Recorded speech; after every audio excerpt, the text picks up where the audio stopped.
Chicken బిర్యానీలో అందరూ చేసే బిగ్గెస్ట్ మిస్టేక్ ఏంటో తెలుసా? ఈ మిస్టేక్ వల్లే ఇంట్లో చేసే బిర్యానీకి రెస్టారెంట్లో వచ్చే ఆ అరోమా, కలర్, టేస్ట్ రాదు. మరి అసలు సీక్రెట్ ఏంటో ఈరోజు చూద్దామా? షాప్లో దొరికే చికెన్ మసాలా పౌడర్, అలా ఇన్స్టాంట్ పౌడర్స్ని యూజ్ చేస్తాము.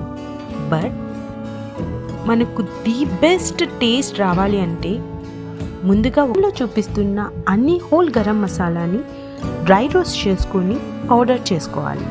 ఇప్పుడు రైస్ కోసం వాటర్ బాయిల్ చేద్దాం. దాంట్లో బిర్యానీ ఆకులు, షాజీరా, రాతి పువ్వు, మరాఠీ మొగ్గ, స్టార్ అనాస, లవంగాలు, కొంచెం ఉప్పు, ఒక స్పూన్ గీ వేసి బాగా మరిగించాలి.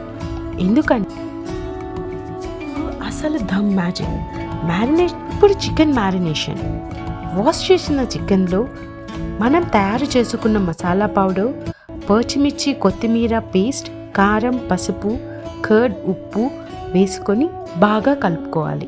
ఒక కప్పు ఫ్రైడ్ ఆనియన్స్ని చేత్తో బాగా క్రష్ చేసి వేసుకోవాలి. దాంతోపాటు పుదీనా, కొత్తిమీర, నిమ్మరసం, ఫ్రైడ్ ఆనియన్స్, ఆయిల్, కొంచెం గీ వేసి బాగా మిక్స్ చేసుకోవాలి. ఇప్పుడు ఒక చిన్న ట్రిక్. రైస్ ఉడుకుతున్న వాటర్లో నుంచి 2-3 స్పూన్లు తీసి మ్యారినేట్ చేసిన చికెన్లో వేయాలి. ఇది చికెన్ని బాగా జ్యూసీగా చేస్తుంది. అసలు దమ్ మ్యాజిక్. మ్యారినేట్ చేసిన చికెన్ని పాత్రలో స్ప్రెడ్ చేయాలి. రైస్ 50% కుక్ అయినప్పుడు ఒక లేయర్ వేయాలి. తర్వాత ఫ్రైడ్ ఆనియన్స్ని, పుదీనా, కొత్తిమీర, మళ్ళీ రైస్ ఒక 70% కుక్ అయిన తర్వాత మిగిలిన రైస్ మొత్తం పైన వేయాలి. కలర్ కోసం పాలల్లో కొంచెం పసుపు కలిపి పైన స్ప్రింకిల్ చేయాలి.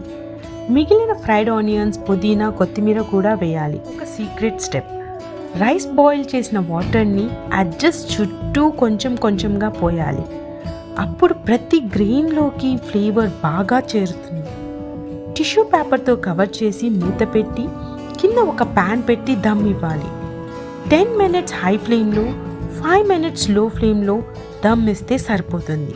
సీరియస్గా చెప్పండి, ఇలాంటి బిర్యానీ ముందుంటే డైట్ గుర్తుంటుందా? మరి మీకు బిర్యానీలో ఫస్ట్ అట్రాక్ట్ అయ్యేదేంటి? చికెన్ పీసా లేక రైసా?